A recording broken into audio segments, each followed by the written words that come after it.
Dunia digegerkan dengan berita setelah Kim Jong-un memeluk Islam, kemudian berencana membangun beberapa pesantren di Korea Utara.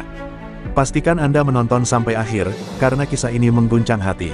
Jangan lupa klik subscribe supaya tidak ketinggalan cerita menarik lainnya. Mari kita mulai kisahnya. Episode 1, Mimpi di Tengah Malam. Langit Pyongyang malam itu diselimuti awan kelabu, seolah ikut menyimpan kegelisahan yang tak biasa di dalam istana tertinggi negeri tertutup itu. Di kamarnya yang megah namun sunyi, Kim Jong-un terbangun dengan nafas terengah-engah, tubuhnya dibasahi keringat dingin. Ini kali ketiga dalam minggu yang sama ia bermimpi berjalan sendirian di padang pasir luas yang tak berujung. Dalam mimpi itu, ia selalu bertemu dengan sosok berjubah putih yang memegang lentera bercahaya dan memanggil namanya dengan bahasa yang tidak ia mengerti, namun terasa sangat dekat di hati. "Mengapa aku selalu melihat wajah itu?" gumamnya lirih, tatapannya kosong menembus jendela malam yang pekat. Sejak mimpi itu datang, ketenangan batin Kim mulai terkikis perlahan. Ia mulai merasa asing dengan semua kemewahan, parade militer, dan slogan revolusi yang memenuhi dinding-dinding kota. Suatu malam, tanpa sepengetahuan pengawalnya, ia masuk ke ruang arsip pribadi dan membuka kembali laporan-laporan diplomatik yang dulu ia abaikan. Di sana ia menemukan satu berkas lusuh tentang Islam di Asia Tenggara, termasuk sepucuk surat dari seorang dai asal Indonesia bernama Adit Rahman yang pernah mengajukan kerja sama kemanusiaan. Entah mengapa, nama itu seperti memanggilnya, sama seperti suara dalam mimpinya. Hari-hari berikutnya, Kim menghabiskan waktu membaca terjemahan Al-Quran yang ia minta secara rahasia dari kedutaan Pakistan. Tiap ayat yang ia baca seakan menjawab pertanyaan-pertanyaan yang selama ini ia pendam sendiri, tentang makna hidup, keadilan, dan kematian. Saat membaca ayat tentang Firaun yang berkuasa mutlak tapi akhirnya ditenggelamkan karena kesombongannya, jantung Kim berdegup keras. Apakah aku sedang mengulang sejarah yang sama? Pikirnya, sementara tangannya bergetar memegang lembaran mushaf. Di dalam hati, badai besar sedang bergolak. Tak seorang pun di istana tahu bahwa sang pemimpin agung sedang goyah. Mimpi-mimpi itu tak berhenti, bahkan semakin jelas. Sosok berjubah putih itu kini menyebutkan satu kalimat berulang-ulang yang akhirnya ia kenali dari bacaan, La ilaha illallah. Di sudut kamar, Kim Jong-un bersujud untuk pertama kalinya dalam hidupnya, bukan sebagai simbol kekuasaan, tapi sebagai hamba yang sedang mencari cahaya. Episode ini bukan awal kejatuhan, tapi awal kelahiran baru yang tak pernah dunia bayangkan. Episode 2, Pertemuan dengan Sang Dai. Kim Jong-un tak bisa lagi menahan dorongan hati yang tumbuh setiap malam, seolah suara dari langit memanggilnya untuk bertindak. Ia memanggil penasihat diplomatik seniornya dan memerintahkan penyusunan pertemuan rahasia dengan Adit Rahman, dai asal Indonesia yang namanya tertulis di surat usang itu. Pertemuan itu harus disamarkan sebagai diskusi budaya antar negara. Tak seorang pun dari kalangan militer ataupun partai diberitahu. Beberapa hari kemudian, di sebuah ruang bawah tanah istana yang tak terdaftar di peta resmi, Adit datang dengan wajah penuh tanya, tak mengetahui siapa yang akan ia temui malam itu. Begitu memasuki ruangan, Adit terkejut bukan main. Di hadapannya berdiri pria yang citranya selama ini menjadi simbol ketakutan dan isolasi dunia, Kim Jong-un, pemimpin tertinggi Korea Utara. Namun, bukan aura kekuasaan yang terpancar malam itu. Yang ia lihat adalah seorang pria dengan mata sembab dan suara gemetar, seperti seorang anak kecil yang sedang mencari rumah. "Aku tak tahu harus mulai dari mana," ucap Kim perlahan, "tapi aku tak bisa tidur. Aku terus mendengar suara itu, La ilaha illallah." Adit terdiam, matanya mulai berkaca-kaca. Ia sadar, ia sedang menjadi saksi dari sesuatu yang besar, mungkin terbesar dalam hidupnya sebagai pendakwah. Percakapan itu berlangsung selama berjam-jam, membongkar dinding ketakutan yang selama ini membelenggu batin Kim. Ia bertanya tentang Allah, tentang Nabi Muhammad, tentang makna salat dan tauhid. Adit menjawab dengan sabar, lembut, dan tulus, tak menunjukkan rasa takut sedikit pun, walau ia tahu satu kata salah bisa berarti akhir hidupnya. Tapi justru dalam ketulusan itu, Kim merasa damai. Di akhir pertemuan, dengan suara gemetar dan mata berkaca, Kim Jong-un memegang tangan Adit dan berkata, "Aku ingin mengenal Tuhanmu lebih dekat." Malam itu, tak ada ledakan, tak ada parade militer. Hanya ada dua pria, yang satu memimpin negara, dan yang satu memimpin hati. Setelah Adit pergi, Kim Jong-un kembali ke kamarnya dengan membawa sebuah mushaf kecil berbahasa Korea. Ia menyembunyikannya di bawah kasur, seperti anak kecil yang menyimpan harta karun. Untuk pertama kalinya, ia tak merasa sendirian. Tapi ia tahu, jalan yang akan ia tempuh sangat panjang dan berbahaya. Ia baru melangkah di gerbang keimanan, namun di baliknya sudah menunggu badai dari kekuatan dalam negerinya sendiri.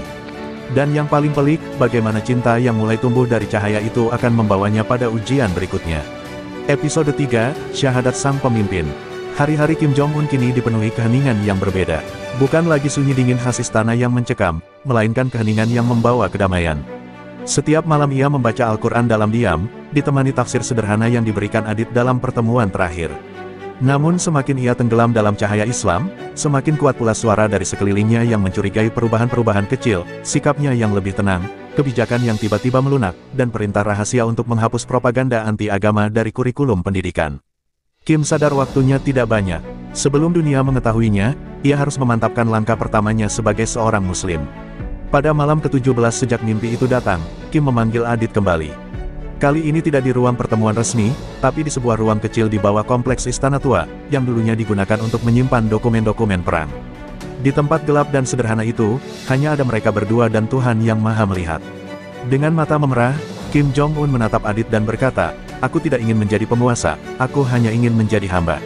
Suaranya berat, namun pasti. Adit lalu memegang tangannya, dan membimbingnya mengucap 2 kalimat syahadat.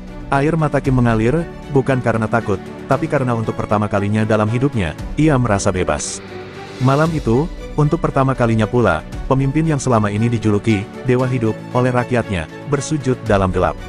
Tak ada kamera, tak ada sorak-sorai, hanya lantai dingin dan tangis seorang hamba yang menyerahkan egonya di hadapan Sang Pencipta. Di balik gemuruh sejarah dan tirani masa lalu, sebuah jiwa baru lahir dalam senyap. Adit menyaksikan semua itu dengan dada sesak dan hati bergetar. Ia tahu, ini bukan sekadar perpindahan agama, ini adalah revolusi dari dalam jiwa, yang bisa mengguncang dunia jika dibiarkan tumbuh. Namun, kebahagiaan itu tak bertahan lama. Keesokan harinya, salah satu staf istana melihat Adit keluar dari lorong bawah tanah. Ia mencurigai aktivitas rahasia itu dan mulai mengumpulkan informasi.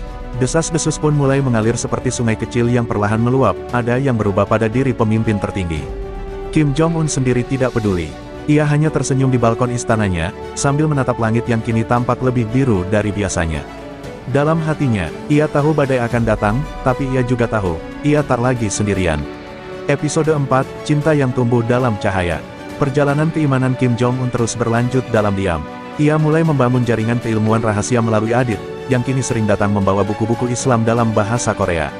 Namun pada suatu kunjungan, Adit membawa seseorang yang kelak mengubah arah hidup Kim bukan hanya sebagai pemimpin, tetapi sebagai seorang manusia biasa. Namanya Fatimah, seorang ustazah asal Yogyakarta yang cerdas, lembut, dan teguh. Fatimah datang dengan alasan, konsultan budaya dan bahasa, namun sejatinya, ia ditugaskan membimbing Kim memahami Islam lebih dalam. Tatap pertama mereka tidak romantis, tetapi penuh keheningan yang dalam, tatapan dua insan yang sama-sama membawa luka dan cahaya di dalam dada. Setiap pertemuan dengan Fatimah berlangsung sederhana, mereka duduk lesehan, bertukar pandang dengan Al-Quran terbuka di hadapan, dan berdiskusi soal ayat-ayat tentang keadilan, kasih sayang, dan pengampunan. Fatimah tak pernah memuji status Kim, justru sering mengingatkannya bahwa setiap manusia sama di mata Allah. Kim, yang terbiasa disembah oleh rakyatnya, merasa asing namun nyaman dengan cara Fatimah memperlakukannya. Dari sana, tumbuh rasa yang aneh dalam dirinya, rasa ingin belajar, ingin mendengar, dan perlahan, rasa ingin dekat. Bukan karena kuasa, tapi karena cahaya yang terpancar dari ketulusan Fatimah. Namun cinta yang tumbuh dalam diam itu pun menjadi ujian tersendiri. Kim menyadari bahwa dalam tradisi Islam, niat mencintai haruslah disucikan dengan keseriusan, bukan hawa nafsu. Tapi bagaimana mungkin ia, seorang pemimpin negara paling tertutup di dunia, bisa menikahi seorang dai perempuan dari negara lain, di tengah keislamannya yang bahkan belum bisa ia umumkan. Di malam yang dingin, ia menulis surat pribadi kepada Fatimah, bukan surat cinta biasa, tetapi permohonan untuk dibimbing menjadi pria yang layak dicintai bukan karena tahta, tapi karena takwa. Surat itu ia simpan, belum berani ia berikan. Sementara itu, bayang-bayang ancaman mulai terasa semakin nyata. Salah satu jenderal tingkat tinggi yang curiga terhadap perubahan sikap Kim mulai membentuk kelompok diam-diam. Mereka menyelidiki siapa saja yang sering menemui pemimpin. Nama Adit dan Fatimah mulai masuk dalam catatan hitam mereka. Tapi Kim tak lagi takut. Ia tahu hidupnya kini bukan lagi milik rakyat, partai, atau sejarah, tapi milik Tuhan yang telah memberinya jalan baru. Dan di jalan baru itu, cinta yang suci pun mulai tumbuh, meski bayang-bayang pengkhianatan mulai mengepung dari segala arah. Episode 5, Pesantren Pertama di Negeri Tertutup. Dengan hati yang kini dipenuhi keyakinan dan harapan, Kim Jong-un memutuskan mengambil langkah besar yang selama ini hanya ia impikan dalam doa-doanya. Ia memerintahkan pembangunan sebuah pusat pendidikan terpencil di Provinsi Gangwon, dengan kedok Pusat Riset Moralitas dan Budaya Internasional. Hanya segelintir orang yang tahu bahwa bangunan itu sebenarnya adalah sebuah pesantren, tempat anak-anak muda Korea Utara kelak akan mengenal ilmu, kasih sayang, dan Tuhan. Fatimah dan Adit diangkat menjadi pembina utama secara rahasia, dengan tim kecil pendidik muslim dari berbagai negara yang masuk melalui jalur diplomatik khusus. Pembangunan pesantren ini berlangsung dalam senyap, seperti bunga yang mekar dalam malam. Para anak-anak yang dipilih untuk belajar berasal dari keluarga miskin dan yatim, mereka yang selama ini dianggap tak berguna oleh sistem. Di sanalah mereka mulai belajar membaca, menulis, matematika, dan Al-Quran. Untuk pertama kalinya dalam sejarah Korea Utara, suara azan berkumandang, meski hanya di dalam ruang tertutup, pelan dan penuh haru. Kim, yang tak bisa hadir secara langsung, memantau semuanya melalui kamera tersembunyi, menahan air mata saat melihat anak-anak bersujud bersama. Inilah revolusi sejati, bisiknya lirih di balik layar. Namun, seperti bunga yang merekah di taman larangan, keharuman pesantren itu tak bisa sepenuhnya tersembunyi. Para petugas militer lokal mulai curiga terhadap aktivitas di tempat yang katanya pusat budaya. Ada laporan tentang anak-anak yang mengucapkan salam, tidak mau memberi hormat pada patung pemimpin masa lalu, dan mulai menolak menyanyikan lagu partai. Desas-desus itu sampai ke telinga para jenderal senior yang sejak lama mencurigai perubahan drastis dalam kepemimpinan Kim. Mereka mulai menyusun siasat, mencari tahu apa yang sebenarnya terjadi di balik bangunan misterius itu. Kim Jong-un tahu waktunya semakin sempit. Ia berdiri di depan cermin di ruang pribadinya, melihat bayangannya sendiri, seorang pria yang dulu dipuja sebagai dewa, kini menjadi hamba Allah yang ingin menyelamatkan bangsanya dengan cahaya Islam. Tapi ia juga tahu, langkah ini bukan tanpa risiko. Jika pesantren itu terbongkar, bukan hanya dirinya yang terancam, tapi juga Fatimah, Adit, dan anak-anak yang mulai mencintai kebenaran. Dalam sujud malamnya, Kim menangis tanpa suara, meminta pada Tuhan satu hal saja, "Ya Allah, jangan biarkan cahaya ini padam, meski aku harus hancur demi menjaganya." Episode 6, Kudeta dalam Bayang-Bayang. Langkah demi langkah Kim Jong-un menuju kebenaran ternyata menyalakan amarah dalam tubuh kekuasaan yang dibangunnya selama bertahun-tahun. Para jenderal senior yang dulu setia kini berubah menjadi musuh dalam selimut. Mereka menyusun rencana kudeta dengan dalih menyelamatkan ideologi negara dari pengkhianatan spiritual. Diam-diam, mereka memata-matai setiap aktivitas Fatimah dan Adit, merekam pembelajaran Al-Quran secara diam-diam di pesantren, dan mengumpulkan bukti untuk menjatuhkan Kim secara politik.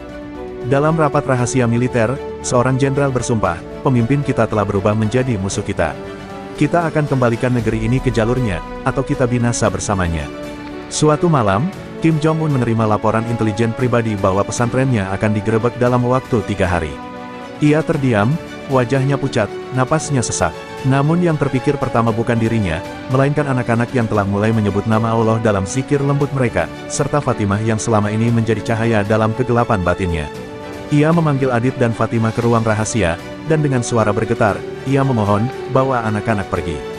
Gunakan jalur bawah tanah tua yang mengarah ke pegunungan. Aku akan jadi umpan, kalian harus selamat." Fatimah menatapnya dengan mata yang basah, ada luka yang tak bisa diucapkan. "Bagaimana denganmu?" tanyanya lirih. Kim hanya tersenyum lemah. "Aku sudah punya Tuhan sekarang. Kalau ini takdirku, maka aku tak takut." Malam itu mereka berpelukan dalam diam, dan di antara mereka, hanya Allah yang tahu bahwa cinta yang baru mekar itu mungkin tak sempat berkembang. Adit dan Fatimah lalu memimpin evakuasi pesantren kecil itu dengan hati-hati, membawa anak-anak melalui lorong bawah tanah yang dulunya dipakai untuk perlindungan nuklir. Di lorong gelap itulah mereka bersalawat bersama, mencari cahaya dalam ketidakpastian. Sementara itu, Kim Jong-un berdiri sendiri di balkon istana, memandangi langit malam Pyongyang yang kelam. Ia tahu pasukan elitnya sendiri telah dikhianati dan kekuasaan di sekelilingnya telah goyah. Tapi dalam dada, ia merasa damai. Ia menutup matanya, mengulang-ulang satu ayat yang ia hafal dengan susah payah, "Hasbunallahu wa ni'mal wakil." Tiba-tiba, langit bergemuruh.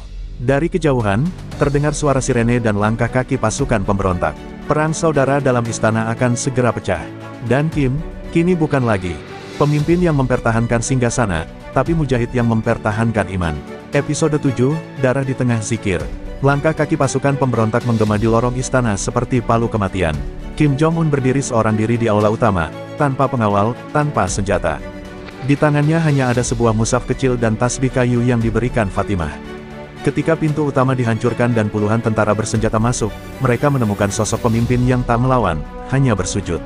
Seorang jenderal berteriak, "Tangkap dia hidup-hidup."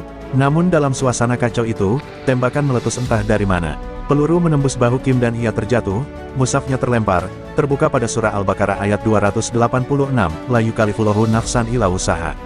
Darah mengalir di marmer putih istana, namun Kim tetap sadar. Dalam kepedihan itu, ia tersenyum. Ia tahu tubuhnya hancur, tapi jiwanya telah merdeka. Para pemberontak menahannya, memborgolnya, dan membawanya ke ruang bawah tanah yang dulunya ia gunakan untuk bersembunyi dalam ketakutan, ironi yang menyakitkan. Mereka menyiksanya, menuntut agar ia mengaku bahwa pesantren itu hanyalah sarang pemberontakan asing. Tapi Kim tak berkata sepatah kata pun. Dalam kesunyian itu, hanya suara tasbih yang terus berdenting, diiringi zikir lirih, Allahu, Allahu. Sementara itu, Adit dan Fatima berhasil membawa anak-anak ke tempat aman di pegunungan timur. Mereka berlindung di dalam gua yang dahulu digunakan para gerilyawan perang. Di sana, Fatima duduk sendiri, menggenggam surat terakhir dari Kim yang ia temukan di saku jubahnya. Isinya hanya satu baris, jika aku mati, ajarkan mereka mencintai Allah lebih daripada mencintai diriku. Fatimah menangis tanpa suara, menengadah ke langit malam yang kelam. Ya Allah, kuatkan dia. Jika ini jalan syahidnya, jadikan pula kami saksi bahwa ia telah memilihmu. Namun harapan belum mati. Seorang prajurit muda yang ditugaskan menjaga Kim di ruang bawah tanah diam-diam tersentuh oleh kesabaran sang pemimpin. Malam itu, saat semua tertidur dan lorong gelap kembali senyap, sang prajurit mendekati Kim yang hampir tak sadarkan diri. Ia meneteskan air dari kendi kecil ke bibir Kim dan berbisik, "Apa yang membuat Anda begitu tenang di ambang kematian?" Dalam sisa napasnya, Kim menjawab dengan suara nyaris tak terdengar, "Karena aku baru kali ini merasa hidup, dan di sanalah, di antara dinding lembab dan cahaya redup, benih baru mulai tumbuh, benih perubahan dari hati seorang musuh yang menyaksikan cahaya iman untuk pertama kalinya." Episode 8, Kematian yang Menghidupkan. Kim Jong-un tergeletak di ruang bawah tanah yang gelap, tubuhnya lemah dan penuh luka. Setiap hari ia disiksa, namun hatinya tetap teguh. Ia tak pernah sekalipun mengungkapkan lokasi pesantren, tak pernah memberi petunjuk tentang siapa saja yang terlibat dalam misinya. Di dalam dirinya, ada keyakinan yang semakin menguat, ia telah memilih jalan yang benar, dan jalan itu tak akan berakhir dengan kehinaan. Sementara di luar, suara deru langkah kaki militer semakin dekat. Para jenderal yang berkuasa terus mendesak agar Kim dieksekusi sebagai pengkhianat. Namun, di balik semua itu, ada satu orang yang mulai melihat perubahan pada diri sang pemimpin. Pria muda yang dulu memegang senjata untuk menaklukkan kini mulai merasa tak enak dengan penderitaan yang terlihat di hadapan matanya. Pria muda itu, bernama Jae Hyun, tak bisa tidur malam itu. Ia teringat setiap kata yang pernah dilontarkan Kim dalam setiap pertemuan mereka, "Aku bukan lagi pemimpin yang kau kenal. Aku hanya ingin menjadi hamba Allah." Malam itu, Jae Hyun berdiri di depan sel Kim dengan hati yang diliputi keraguan. Untuk pertama kalinya, ia melihat Kim bukan sebagai simbol kekuasaan, melainkan sebagai seorang manusia yang sedang bertarung dengan takdirnya sendiri. Dengan penuh hati-hati, ia membuka sel itu dan mendekat. "Tuan," katanya perlahan, "apa yang kau percayai benar-benar telah mengubahmu. Aku ingin tahu lebih banyak." Tanpa berkata lebih banyak, Kim hanya tersenyum lemah. Dalam derita dan darah, ia akhirnya menemukan seseorang yang siap mendengarkan, siap untuk mengikuti jejaknya, meski dengan resiko yang tak terbayangkan. Di pegunungan timur, Fatimah dan Adit membawa anak-anak ke sebuah desa yang terisolasi, jauh dari jangkauan militer. Namun meskipun tubuh mereka telah selamat, jiwa mereka diliputi keresahan yang mendalam. Mereka tak tahu nasib Kim yang masih ditahan, dan hati mereka tak pernah tenang. Fatimah sering terjaga malam, menatap bintang di langit yang terasa begitu jauh. "Ya Allah," ia berdoa, "berikan kekuatan kepada kami. Jika Kim telah menjalani ujian ini, beri kami kesempatan untuk menggenapi misinya." Sementara itu, Adit menulis surat terakhir yang ia harap tidak akan pernah dikirimkan. Surat itu berisi pesan untuk Kim, dari satu jiwa kepada jiwa lainnya, "Semoga Allah menuntunmu menuju akhir yang penuh rahmat." Beberapa hari kemudian, kabar datang dari Pyongyang. Kim Jong-un, pemimpin tertinggi yang dulu tak terkalahkan, ditemukan tewas dalam sel tahanan. Namun, yang mengejutkan, tubuhnya tidak ditemukan di ruang eksekusi, melainkan dalam posisi sujud, seperti seorang hamba yang tengah berdoa. Kematian yang menggetarkan, kematian yang menjadi simbol kehidupan baru, bukan hanya bagi Korea Utara, tetapi untuk seluruh dunia.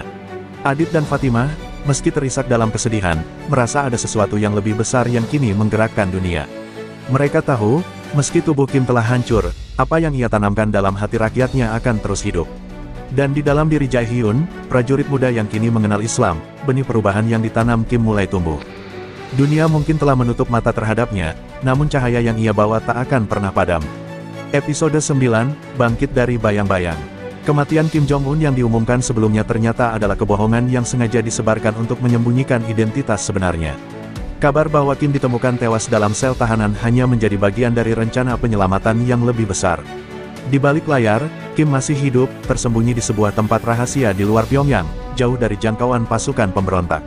Ia tak lagi menjadi sosok pemimpin yang dikenal, namun kini berubah menjadi seorang hamba yang kembali mencari jati diri dalam keheningan. Hanya beberapa orang terdekat yang tahu bahwa Kim Jong-un masih bernapas, dan di antara mereka, Jae-hyun adalah orang pertama yang diajak untuk bergabung dalam perjalanan baru ini. Dalam tempat persembunyiannya, Kim berbicara dengan Jae-hyun, yang kini telah menjadi salah satu pengikutnya yang setia. "Aku harus menghilang, Jae-hyun," katanya dengan suara lemah, "untuk sementara, aku tak bisa lagi memimpin dengan cara yang dulu. Negara ini membutuhkan perubahan, dan perubahan itu tak akan datang dari atas, tapi dari bawah. Aku tak bisa kembali ke istana, aku tak bisa kembali ke tempat yang pernah aku tinggalkan begitu lama. Namun aku ingin kalian teruskan, meski aku tak lagi berada di sana." Kim menyadari bahwa perjalanan ini bukan tentang kekuasaan atau pengaruh, tetapi tentang hati yang bisa menyentuh perubahan. Fatima dan Adit, yang kini bersembunyi di luar negeri, merasa cemas dan bingung. Kabar tentang kematian Kim yang sebenarnya bohong membuat mereka terperangkap dalam keraguan. Mereka tidak tahu apakah mereka masih bisa kembali ke Korea Utara dan melanjutkan perjuangan mereka. Namun, sebuah surat yang mereka terima mengubah segalanya. Surat itu datang dengan tangan Jae-hyun, yang membawa pesan pribadi dari Kim, "Jangan ragu, aku masih hidup. Ini belum berakhir. Kita akan bangun kembali. Ajaran yang telah kita mulai harus diteruskan. Aku butuh kalian." Pesan itu memberi mereka harapan baru, meski mereka tahu bahwa jalan yang akan mereka tempuh jauh lebih berbahaya dari sebelumnya. Kembali ke Korea Utara, pesantren yang dibangun oleh Kim mulai berkembang secara diam-diam. Jae-hyun, sebagai pemimpin baru, menjaga pesantren itu dengan penuh tanggung jawab. Anak-anak yang dulu belajar di sana kini menjadi pemimpin muda yang siap membawa perubahan. Mereka tak hanya belajar tentang ilmu agama, tetapi juga tentang bagaimana mengubah dunia mereka tanpa harus melalui cara kekerasan atau ketakutan. "Kita adalah generasi yang berbeda," kata Jae-hyun di hadapan para siswa. "Kita akan membangun negara ini bukan dengan senjata, tetapi dengan ilmu, iman, dan kasih sayang. Kami melanjutkan apa yang dimulai oleh Kim Jong-un, dan kami akan teruskan hingga akhir." Meski bayang-bayang kekuasaan dan pengkhianatan masih mengintai, kini ada secercah harapan yang terus menyala di hati mereka. Dan Kim Jong-un, yang kini bersembunyi, tahu bahwa perjuangan ini jauh dari selesai. Episode 10, Cahaya di Ujung Terowongan. Kim Jong-un, yang kini hidup dalam bayang-bayang, menghabiskan hari-harinya dengan merenung dan memohon petunjuk dari Tuhan. Jauh dari hiruk-pikuk kekuasaan, ia merasa seolah hidupnya telah terlahir kembali, meskipun dalam kondisi tersembunyi. Ia tahu bahwa jalan menuju perubahan yang sejati tak bisa dilalui dengan cara yang biasa. Dalam keheningan malam, dengan hanya ditemani Al-Quran yang selalu berada di sampingnya, Kim berdoa dengan khusyuk, "Ya Allah, aku telah memilihmu. Jika ini jalan yang kau tentukan, beri aku kekuatan untuk memimpin dengan hati yang ikhlas." Di luar persembunyiannya, negara yang pernah ia pimpin kini dipenuhi ketidakpastian, tetapi bagi Kim, perubahan yang hakiki telah dimulai, bukan dengan revolusi besar-besaran, tetapi dengan perubahan yang dimulai dari hati. Sementara itu, di luar Korea Utara, Fatima dan Adit kini berjuang untuk menggalang dukungan internasional demi membangun pesantren yang lebih besar dan lebih terbuka bagi siapapun yang ingin mencari kedamaian. Mereka tahu bahwa perjuangan mereka tidak akan mudah. Dunia luar masih melihat Korea Utara dengan mata penuh curiga, tetapi mereka tetap percaya bahwa setiap langkah kecil menuju kedamaian adalah kemenangan. Dalam suatu pertemuan dengan sejumlah pengungsi dan simpatisan, Fatima berkata dengan penuh keyakinan, "Kami tidak hanya berjuang untuk diri kami sendiri, tetapi untuk setiap anak yang ingin merasakan kedamaian dalam hidupnya. Apa yang dimulai di Korea Utara akan menginspirasi dunia." Di Korea Utara, Jae-hyun memimpin pesantren dengan penuh semangat. Dalam sekejap, ia menjadi simbol perubahan yang lebih luas di kalangan generasi muda.